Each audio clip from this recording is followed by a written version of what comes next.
ધરતી પરનું સૌથી સુંદર નજરાણું એટલે ભારત. ભારતનું ગુજરાત અને ગુજરાતનું દેવભૂમિ દ્વારિકા. દ્વારકાના ભાણવડનું નાનકડું ગામ એટલે ગડુ. અને આ છેવાડાના ગડુ ગામના ઉપલા કાંઠા વિસ્તારમાં રહેતા 50 લોકોની વચ્ચે જન્મેલા અલ્પેશ કરણાની ગણના આજે ભારતના ટોપ 50 જીનિયસ લોકોમાં થાય છે. પરંતુ આવું કઈ રીતે બન્યું? How did this journey start? તો ચાલો જાણી લઈએ.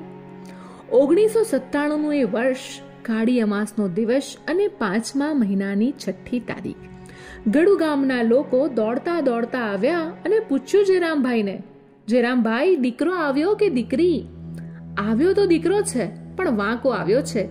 લોકો તો બસ વિચારતા રહી ગયા અને જેરામભાઈએ ફરી કહ્યું કે દીકરાની બંને પગની આંગળી એડીમાં અડેલી છે. માત્ર 2.5 મહિનાની ઉંમરે પગનું ઓપરેશન શરૂ થયું. તે છેક 3 વર્ષ સુધી સતત ઓપરેશનની પ્રક્રિયા બાદ 3.5 વર્ષે દીકરાએ ધરતી પર પગ મૂક્યો ને ચાલતા શીખ્યો. આટલું મોડું ચાલતા શીખનાર દીકરો એટલે જ અલ્પેશ કરણા. જો એ વખતે ઓપરેશન સફળ ન રહ્યું હોત તો કદાચ અલ્પેશ કરણા આજે દિવ્યાંગોની સેવા કરવાને બદલે ખુદ એક દિવ્યાંગ જ હોત.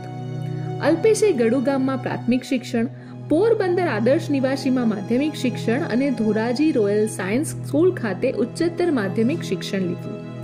12મા ધોરણમાં સાયન્સમાં સારી ટકાવારી આવી એટલે અલ્પેશે અમદાવાદની એલડી કોલેજ ઓફ એન્જિનિયરિંગમાં સિવિલ એન્જિનિયરિંગમાં એડમિશન લઈ કોલેજનો અભ્યાસ શરૂ કર્યો. 2014નું એ વર્ષ જ અલ્પેશ માટે જીવનનો અને સેવાનો એક નવો ઇતિહાસ શરૂ કરી ગયું. કોલેજની સાથે સાથે એલડીની હોસ્ટેલમાં એડમિશન મળી ગયેલું. એક દિવસ જમવા જતી વખતે રસ્તા પરથી અલ્પેશ કરણાને પોતાના નામનું એટલે કે અલ્પેશ નામનું વિઝિટિંગ કાર્ડ મળ્યું. આ કાર્ડ હતું અંધજન મંડળનું ને અલ્પેશે તાત્કાલિક બીજા દિવસે જ સંસ્થાની મુલાકાત લીધી અને ગુજરાતી શિક્ષક તરીકે સેવા આપવાની શરૂ કરી. 11 થી 5 એમની કોલેજ અને સાંજે જમીને દરરોજ 3 કલાક અંધજન મંડળમાં સેવા આપવાની.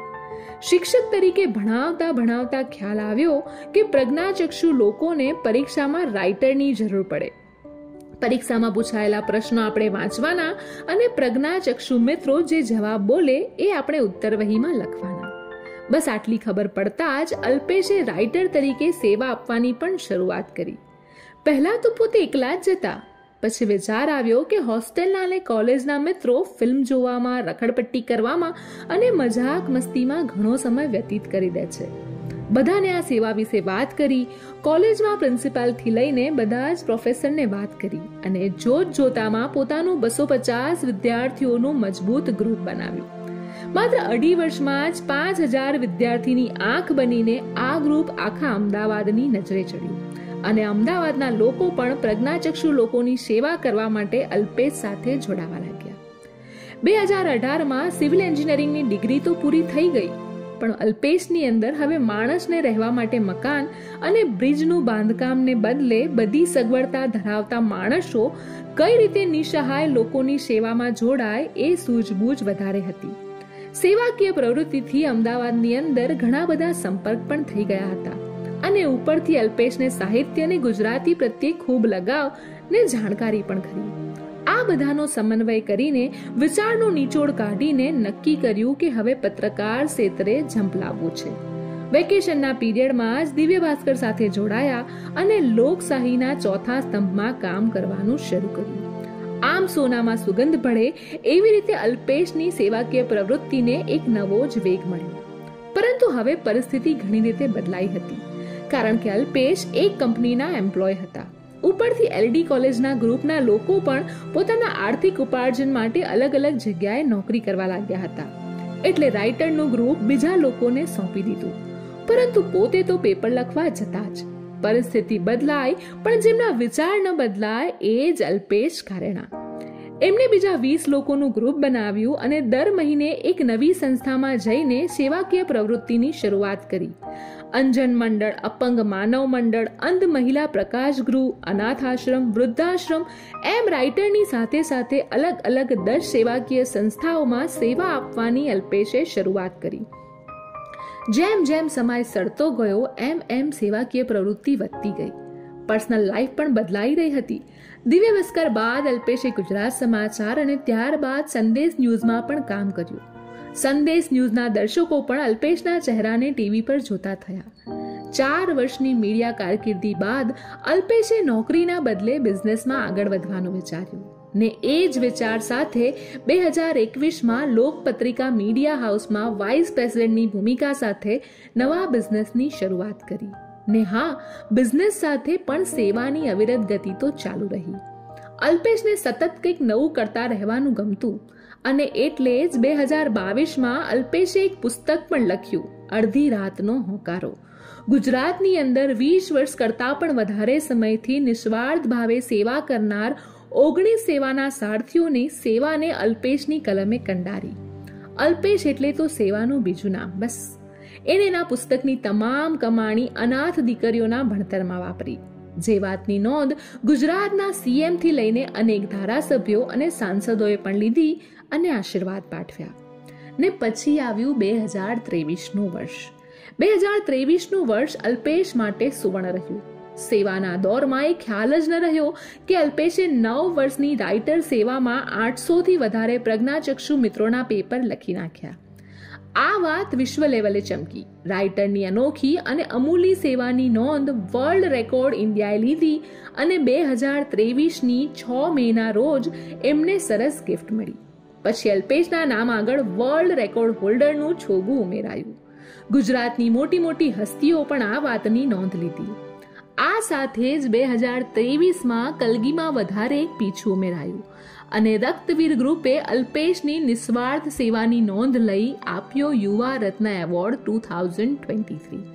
સતત 10 વર્ષ સુધી 10થી વધારે સેવાકીય સંસ્થાઓમાં કામ કરીને સેવા કર્યા બાદ અલ્પેશે વિચાર્યું કે હવે પોતાની એક સંસ્થા તો હોવી જ જોઈએ, જેના થકી દિવ્યાંગ મિત્રોના જીવનમાં અજવાળું લાવી શકાય, દિવ્યાંગોને પગભર કરી શકાય, દિવ્યાંગોને આ સામાન્ય સમાજમાં પ્લેટફોર્મ આપી શકાય, એમની બાકી અને અધૂરી રહી જતી અપેક્ષાઓ પૂરી કરી શકાય. આવા અનેક વિચારોના મનોમંથન બાદ 2024ની 12 મે એટલે કે માતૃ દિવસના રોજ 100 જેટલી પ્રજ્ઞાચક્ષુ મહિલાઓને હસ્તે અલ્પેશે શરૂ કરી પોતાની એક સંસ્થા, અને આ સંસ્થા એટલે અપેક્ષા ફાઉન્ડેશન. અલ્પેશના સપના સમૂહ અપેક્ષા ફાઉન્ડેશન આજે અનેક દિવ્યાંગોની અપેક્ષા પૂરી કરી રહ્યું છે. કેટલાય પરિવારને દર મહિને રાશન કીટ મળી રહી છે. હજારો દિવ્યાંગોને નવું ભોજન મળી રહ્યું છે. જે દિવ્યાંગો માટે ઘરમાં જ બેસી રહેવાની ધારણા હતી, એ દિવ્યાંગો સ્વરોજગાર કેબિનથી કમાણી કરીને પગભર થઈ રહ્યા છે. પ્રકૃતિ કોને કહેવાય એ માત્ર સાંભળ્યું જ હતું એવા દિવ્યાંગો કુદરતના સૌથી સુંદર સર્જન ગાંડીગીરનો પ્રવાસ કરી રહ્યા છે. આવી અનેક પ્રવૃત્તિ થકી અપેક્ષા ફાઉન્ડેશન ગુજરાતના દિવ્યાંગો માટે એક નવો જ સૂર રેલાવી ઇતિહાસ રચી રહ્યું છે.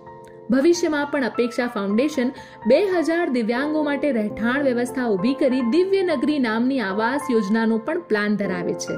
અને સાથે જ એક એવું દિવ્યાંગ બિઝનેસ હબ ઊભું થાય કે જ્યાં માત્ર દિવ્યાંગો જ બિઝનેસ કરીને સ્વમાનભેર જિંદગી જીવતા હોય, એવું અલ્પેશ કારેણાનું વિઝન છે. ને પછી આવા વિઝનરી માણસને મળે છે એમના 27 વર્ષના જીવનનું સૌથી મોટું સન્માન. આ સન્માન એટલે કે જીનિયસ એવોર્ડ. સમગ્ર ભારતમાંથી દર વર્ષે વર્લ્ડ રેકોર્ડ ઇન્ડિયા અને જીનિયસ ફાઉન્ડેશન માત્ર 50 લોકોને આ એવોર્ડથી સન્માનિત કરે છે. સમગ્ર ભારતના 50 જીનિયસમાં એક છે આપણા અલ્પેશ કારેણા. અને એટલે જ કહેવું પડે કે છેવાડાના ગડુ ગામના ઉપલા કાંઠા વિસ્તારમાં રહેતા 50 લોકોની વચ્ચે જન્મેલા અલ્પેશ કારેણાની ગણના આજે ભારતના ટોપ 50 જીનિયસ લોકોમાં થાય છે. આ હતી 1997થી 2025ની અલ્પેશ કારેણાની જર્ની. પરંતુ આ ફૂલ સ્ટોપ નથી. પિક્ચર અભી બાકી હૈ મેરે દોસ્ત. આ અલ્પેશ કારેણા આટલેથી સંતોષ માને એમ નથી. એમની આ કારકિર્દીઓમાં સતત ઉમેરો થતો જ રહેશે.